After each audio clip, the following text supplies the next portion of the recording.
everyone, Joe here from ActionX. Welcome to What's in the Tuber. Welcome back. This is your 9th Suits LA episode review. Hope you're doing well. Hope you're doing safe out there in the big old world. Yeah, I really got nothing much to say. Last Sunday was pretty big with The Last of Us, so I need some time to focus on that before I go back to Suits LA. So I apologize for a little bit of a delay. But yeah, no. So we're in the final stretch of the season. Well, season/series. We haven't yet been renewed for season 2 yet. A little early speculation. Do I see season 2 happening? I could see it, but like I don't know. Like I said, like, you know, I said it before, like when it comes to like transitional stuff, I'm pretty sure this will be one of those they're going to wait till it performs on Netflix, and then if it does super well, then most likely they'll get a season 2, most likely, because the Netflix crowd doesn't always equal going out to go to the actual platform itself. That is something that I don't quite see that often happen. Normally, you know, I think it's like a CW. If anyone watched a CW show like many moons ago, where when those shows were coming out, like the ratings were okay when it came to a live perspective, but like, you know, when it hit Netflix, which was the primary source for a lot of CW shows that you can see, well, either even still right now, the Arrowverse, Supernatural, etc. Most of the classic CW shows from the 2010s, those usually ended up on Netflix, and those shows really perform well on the back end over there. So I would not be surprised if Suits LA gets a second life in Netflix, and then I could see it being another one of those, like, you know, and I think the only caveat, Sally, is because of the Peacock effect, where Peacock is probably going to have those exclusive rights for a while. So, I don't know. We'll see. We shall see, really. But, you know, I do hope they do at least get another season just to give it another chance. I did have a very rough beginning with it, and even now we're still kind of, you know, we haven't gotten to a great episode. I still have those reservations. To go into this week's episode, we have not hit that mark. I would say I felt a little bit of a retrace. I kind of felt like some certain things were kind of feeling a little bit forced. There were some, it's probably, I really don't know, to be honest with you. Like, there's something missing still that I'm not really feeling the impactfulness that I'm thinking of. Obviously, this is the Suits crossover, like a primary crossover with Harvey being more involved in the plot. So this was one of the long-awaited episodes. I think there's still going to be another one down the road with one of the other characters. I don't know when exactly that'll be. I think it'll be an episode 11 or episode 12 situation just before we wrap it up. But mostly this was just kind of a side stop episode. Not really side stop. It's still part of the primary story. Kind of be more like a sequel to the flashback story arc that we've been kind of dealing with throughout the entire season so far. And I guess maybe because like I'm not a Suits fan, so I don't feel the, oh my god, like there was probably certain moments there where like, oh my god, that's a big thing, and like, you know, from the Suits like realm, when I'm like, I completely understand that, but again, I am reviewing this from the context of I am a novice. I have no real connection outside of the TikTok clips. That's really about it. That's really all I can say on the matter, to be honest with you. And when it comes down to it, like I really don't think that this episode, like, I don't think it moved the needle for me too much, really. I think this was still an okay episode. Mostly, like I said, primarily focusing on the flashback stuff. And then we're still kind of getting some progression with just the core Suits LA cast. We don't get to see any of the secondary cast members this week. And for better or for worse, it was a good thing. At the same time, you know, we are still progressing through the story arc, you know, with the flashback stuff. Because, you know, even though, like, from a way, the flashback present day stuff is now kind of over for the time being. Now, in terms of the other end with the with everything else going on, like I didn't feel too invested. Like I still haven't felt those real moments yet. They're like inklings are still there, but they're not forming to the big clots that I need it to be. I think that's a weird art analogy, which I really don't do. But and also, your Paul, where the heck is my blazer? It is hot today. It is officially hit summer weather here, and we're only in spring. I'm already getting a little bit of sweat going, or could just because I just combed my hair beforehand, and my hair is starting to betray me yet again because it is the heat.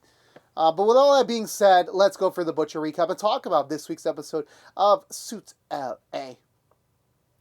So we kind of pick up right where we left off last week, where somehow Harvey Specter got into Ted's house. Whether or not, like, you know, like, again, like, the only problem when you come to like accessing and like inserting in characters from like a new stuff and trying to transplant that with the old character, it's so weird because like again, like, you know, from if I'm assuming that the character of Ted Black never existed in the main Suits continuity when it was airing. That was again a new addition to the lore. So me trying to believe to the fact that, you know, Harvey had a key or he had like access to the house, so is like something that I really don't personally see. I don't. Um, Even Ted's like kind of, you know, questioning the whole thing of like, you know, seeing him in his house, so in his realm, in his like, you know, corner of the planet, and you know, just the fact of like, you know, that again like the actor has not aged so much since the original. Again, I'm basing this off the TikTok clips I have seen so far of the original. He has not aged a day. He looks really really good for his age. Um, but even regardless of that, like just seeing that, you know, seeing them like interact and seeing them like talk about the whole thing, it's again one of those like, you know, you kind of need to take that leap of faith on that one. It's like to make it seem like these two are really good friends, and like, you know, there's still some holdover history on that front. So regardless, they're ready to go back to New York and take care of Pellegrini and figure that case out from the beginning again. Then we get the first flashback to the for the episode where we see Ted finishing up his case against Pellegrini, and the jury rules in favor of guilty, in which the judge was about to issue a life sentence, giving Ted the big victory he needs.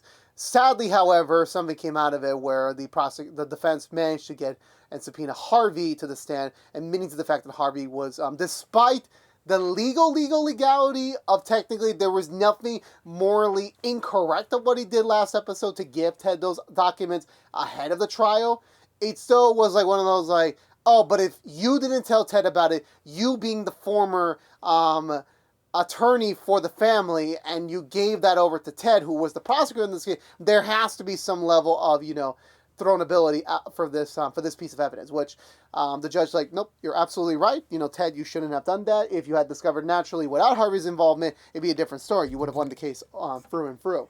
But sadly, it did not happen. So the racketeering charges were dropped for Pellegrini, and instead of serving a life sentence, he is only going to be serving a 25-year sentence with a chance of parole. Which obviously Ted is not happy by, because again, he worked so hard to make sure he spends his final years behind bars. Now there's still a very inkling of a chance he could get out of it. Which again, I'm pretty sure Ted was not happy with that revelation, and we'll come more back on that later on. We cut back to present. I know before we go back, there's like all we can't like really leave behind the LA stuff. Stewart is still not hungover like alcohol wise. He's still hung up on the whole possibility his client may have killed the second whistleblower in his case, and that, you know, the fact that it's too coincidental, the fact that he admitted to the fact that, you know, he gave him the information that there was a second person, and the fact the same night that this information was given out, she's dead. And it's something he can't really shake away. Now he's kind of like still questioning whether or not this is still a client he wants to represent. This is still something he wants to do for the firm. He's just got a lot on his mind, and this is not something that can really easily go away with ease, basically speaking. So from there, I want to say we probably get over back to New York properly, where Ted and Harvey immediately meet up with Kevin again. Shout out to him again. You know, it's been an episode since we've seen him. Has it been an episode? Yeah, it has been one episode since we've seen Kevin. In which, you know, they're trying to fill in on the plan and everything, you know, about like, well, where is our mind space on this? You know, there's this, again, too many variables. You know, they're going to try and get the legal, like, trying to, like, you know, this is the opportunity now. He's fresh out of prison. He's under the strictest of paroles right now. This would be the opportunity to, like, get him on something to immediately throw him back in there. That's literally the plan in motion here, which Kevin does have an idea about it. Before we get to that, Ted and Harvey pay a visit to Pellegrini, just leaving prison, and, you know, immediately he's like, oh, my friends, the one you put me away for the last 15 years. That's so great to see you. Like, the first faces I see when I come out of this. And, of course, Ted and Harvey immediately telling him, look, don't get too comfortable being on the outside again. You will be back in prison soon enough. And he's like, no. Look, you may have gotten me that last time, but, you know, I've been thinking a lot about you guys, so I'll see you soon. I'm gonna give you an opportunity to back away. I'll hold things off, but if you're gonna keep pressing me, I'm gonna come after you. I'm gonna get you, and I'm gonna go regain my power control. I'm gonna regain the hierarchy in my family again, which of course Ted obviously says like, my dude, you've been gone for 15 years. Do you really think these people are gonna like really still be loyal to you? Like 15 years, damn. Like someone could have just had a kid and could still now be just in the early days of the family. It has happened before. So from there, Ted meets up with one of the former like lackeys for the family. Now he's like the new number 2 for the new number 1. And immediately Ted's trying to get him to flip again, and he's like, no, like, what are you gonna do? Like, you don't work for the DA's office anymore. You got no power, really. Like, all you're doing is just a random lawyer in the middle of the street harassing me. So, please back away. Which Ted's like, well, I mean, yeah, but like, like right here at this pizza shop where you got your ass kicked last time by Kevin. Like, it's a very trying time right now. Like, I don't even know how you so even come around here that much. Even Kevin taking photos with Ted to like, kind of like stimulate to the fact that they're doing this willingly, which obviously, again, like trying to like poke the cow on this one with the family, but at the same time, Ted's like trying to work from all angles to see what entirely he can scoot up from this. But the guy doesn't flip whatsoever. He doesn't flip on that one. We come back over to LA where Stewart immediately has a one-on-one with not David Bowie, asking him like, yeah, have you seen the news? Like, look at all this. Like, that this is all way too coincidental for happening. And he's like, you're my attorney. You're my attorney. You should be, believing in me. And Stewart's like, nah, I don't believe you for crap. The fact of the matter, like, there's so many coincidences. Like, you are gonna be under the microscope very soon. Your alibi right now to tell me that you had nothing to involve in this matter better be ironclad to the point that even any single lawyer on the planet cannot pick it apart. That is literally your only play right now.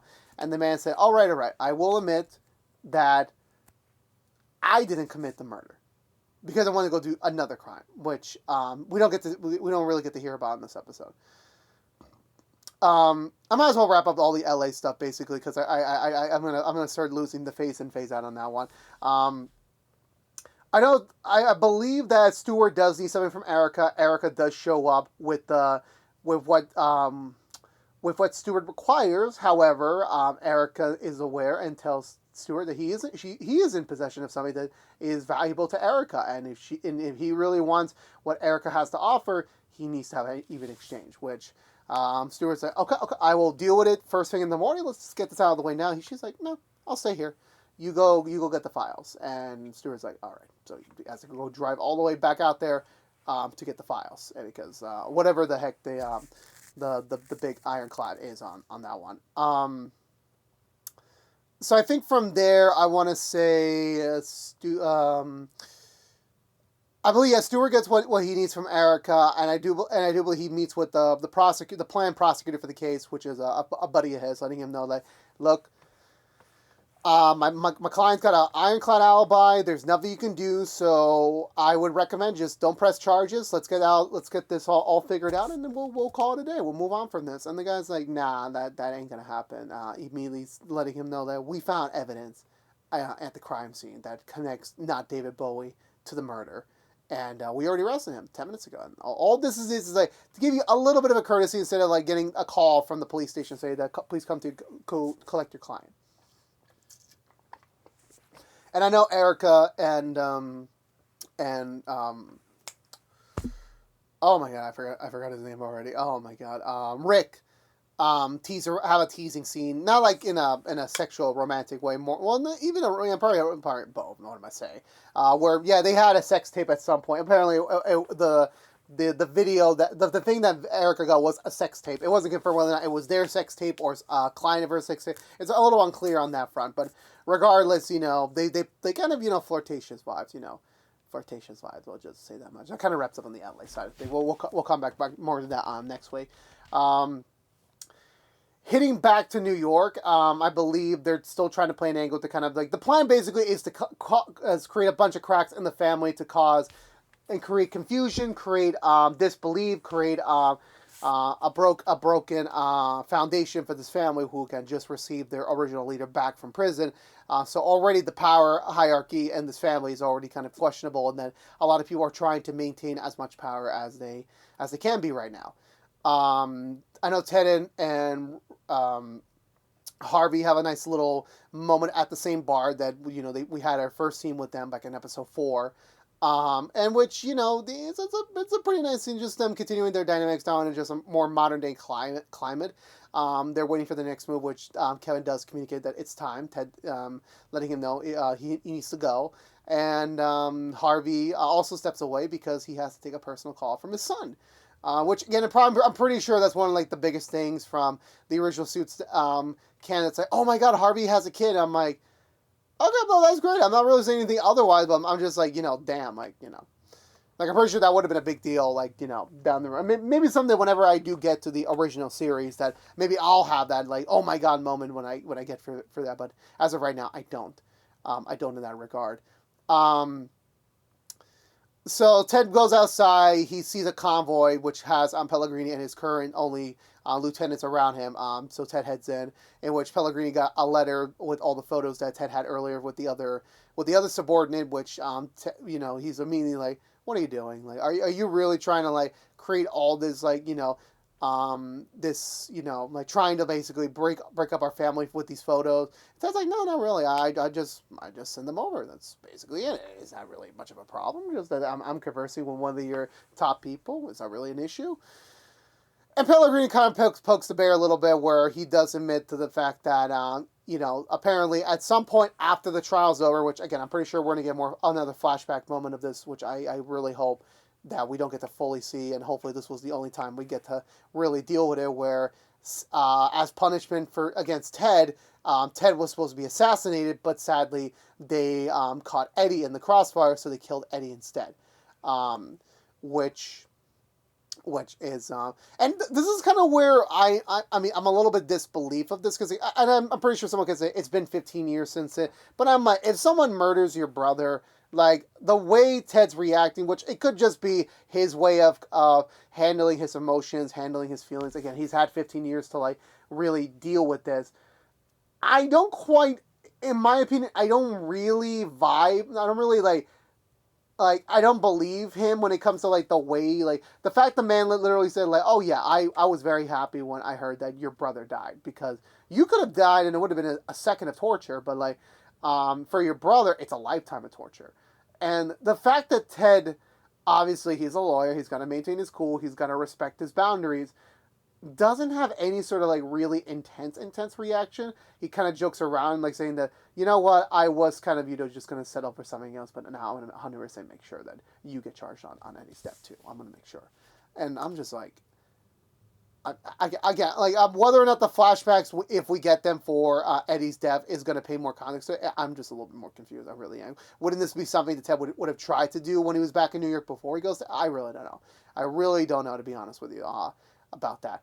And even the fact, the reality is that I just realized that technically they created this 15-year distance between the flashback beginning to present day. The fact that if Suits LA ever gets to 15 seasons, which, do I believe that? Maybe. I don't know. I don't think so, in considering the current modern day climate of TV shows. But the fact we would hit season 15 and season 15 and we're handling what happened in 2024 before the show started is like, that is going to be a very interesting long play, unless they do time jumps. It would be an interesting way. It would be interesting. Now that I really think about it. But we'll talk more about that in a possible season 2 predictions video, if we do get one down the road. But regardless of the case might be, yeah, I didn't like how it went, but Ted leaves the car empty, very safely. Kevin meets up with him, trying to like make sure he's okay, and that Kevin would have intervened to like get Ted out of there had it progress further. Which Ted's like, you're not gonna do that.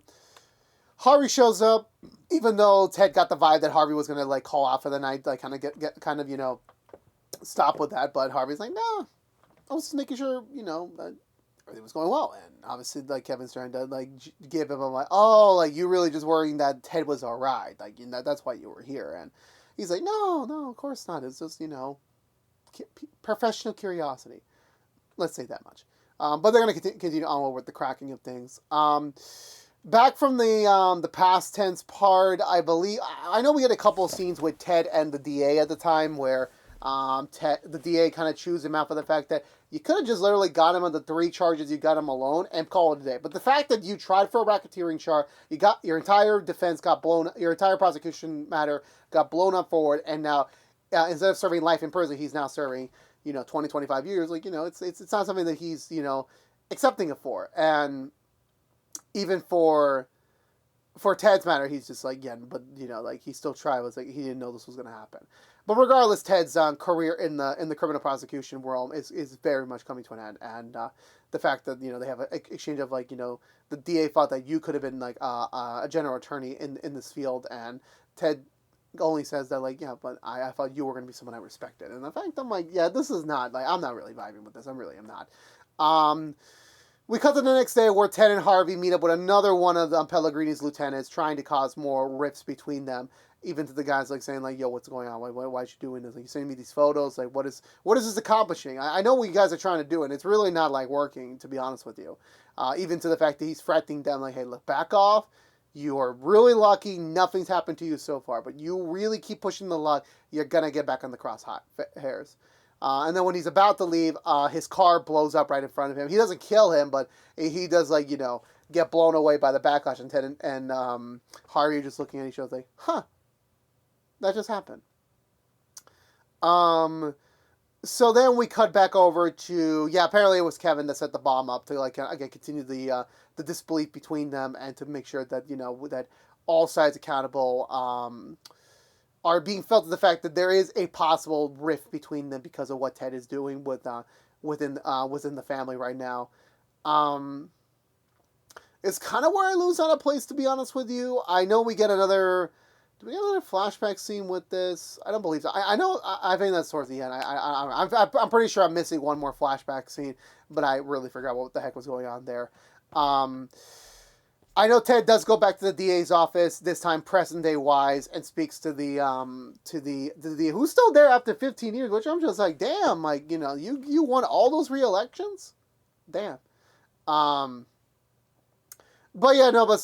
Ted lets him know like he has written confessions to basically prove to the fact that Eddie was murdered by them, which is again not the way he wanted this to go. But if this is really how it was meant to happen, then let it be. And also we did get another one of them like speaking about Eddie, about like actually do we? No, that's later on. And apparently I remember Harvey does let Ted know that Ted never had the full promise by him that he was going to be allowed to give some of these people plea deals if they flip on Pellegrini, which obviously Ted gets mad about considering the fact that was their whole spiel, that was their whole plan to do this, and the fact of the matter that it didn't happen is saddening to say the least. But he's still trying to like work with the best he can to be able to get through this. I do know, even though the DA's office will officially go back on another round, I know Ted visits the person that got injured during the car bombing scene, which he's like, oh my god, like how lucky am I? Like the fact that all this happened, and you're giving me a plea deal, I'm gonna be fine. It's gonna be great. And the fact that, and once again, I really didn't like it, the fact that this guy's talking smack to Ted, like.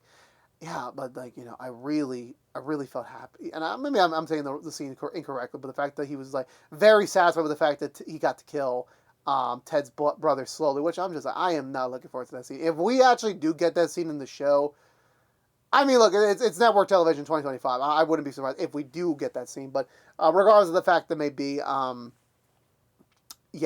no, it is something that I'm not really looking forward to be completely honest with you about that. But regardless of the fact that may be, Ted gets a little bit angsty with him and letting him know, no, yeah, well, I don't work for the DA's office anymore, and while you may be getting witness protection, there's nothing to say if I'm going to like casually drop your location to Pellegrini's men because you flipped on them. And the guy's like, you can't do that. And Ted's like, yeah, I could do it if I want to. Just letting you are knowing of it. Which again kind of scares the bejeevers out of himself, the fact of that matter as well. I I know Ted and Harvey have another scene together at a diner where, like, they're kind of just, now that they're on the opposite side of it, the mission was a success. Pellegrini's going to go back to prison, and that, we've seen the last of Harvey for the season. And again, like, I do like their dynamic, I really do. Again, I don't know much about Harvey as a character besides this limited interaction, whether or not that is, again, a full transition of his time from the original show to now. Again, I know I keep saying that a lot, but I'm just being point on that one. But, and even Ted does tease him around that he has a son, and, like, he wants to know what his name is, and the fact he said Ted, and I'm like, nah, and even Harvey's like, nah, it ain't, it's Kevin, actually, and so it's like, oh my god, maybe I will enjoy Suits when I do get to it, maybe I will, but that's still many moons away, from that point. And then we get another scene with Eddie, the figmentation in Ted's brain, like, with them ready to go home, and, Eddie asking him, like, do you feel better now? The fact that you got justice for me, and Ted's like, a bit. But he still has one more errand to run. He goes back to Kevin, in which he again tries to, again, thanking him for his assistance on this matter again, and he's trying to, like, find a way for him to get back out to LA and still maintain the foothold here with his PI firm. He still doesn't budge. I still think we'll get him to accept before the season's end. I'm pretty sure they're gonna find a way to loop him back in. But regardless of the case might be, that was it for the time being for them as Ted head back over to LA properly. We get the last flashback scene where Ted and Kevin are preparing for the next softball game, which Harvey shows up, having missed the last couple of games because he was not confident to how Ted was going to react, which Ted's like neutral on it. He's not happy by it, but he does understand how again, this is how the legal system works sometimes. And, all this is going to do is, just be another stepping stone in there. However, it, continues to play out, basically speaking. The two do make up, having a little moment between them. Kevin, like, making fun of them for it. The three of them having their own banter. And then that's about it. The game starts, and that was the last we see of Harvey for the season, and that was it for this week's episode of Suits LA.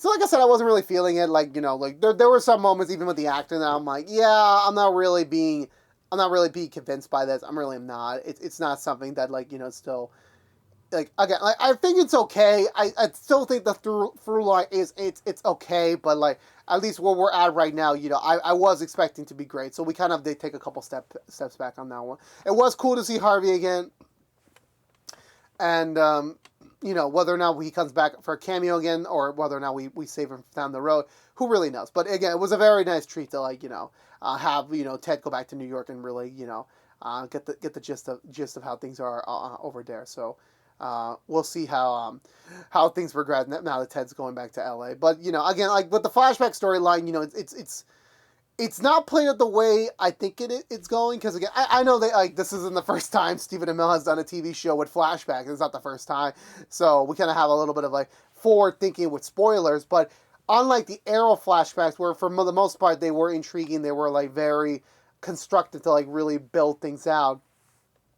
When it came to this matter, it was just like, yeah, I'm still not really feeling the final regards on that, in my opinion, to be honest with you. But again, we have 4 episodes left. They have still a little bit more time to make the change, and we'll see how things go. But with all that being said, I'm giving this episode 1 thumbs up. Let me know down below what you think of this week's episode of Suits LA. Did you like it, or did you love it, or did you not like it? Let me know down below. We'd love to have a conversation with you about it, as always. But I believe that's going to do it for me today, everyone. So if you're unaware, this has been What's the Two from ActionX, reviewing every episode in the hopeful first season of Suits LA. If you want to know what we're doing normally, What's to Do besides our Suits LA episode reviews, we will be doing rookie episode reviews each and every week after premieres on ABC, and we are doing Madlock reviews each and every week after premieres on CBS. But if you don't care about Suits LA, you're in luck. We'll be back next week with another brand new episode for you to enjoy, so stay tuned until then. But again, thank you so much for watching. Please subscribe if you haven't yet, like, favorite, share if you want to, ring that bell, and follow us on social media for more. But until we see each other again, thank you so much for watching. Please stay safe out there, be good to each other, and as always, peace out.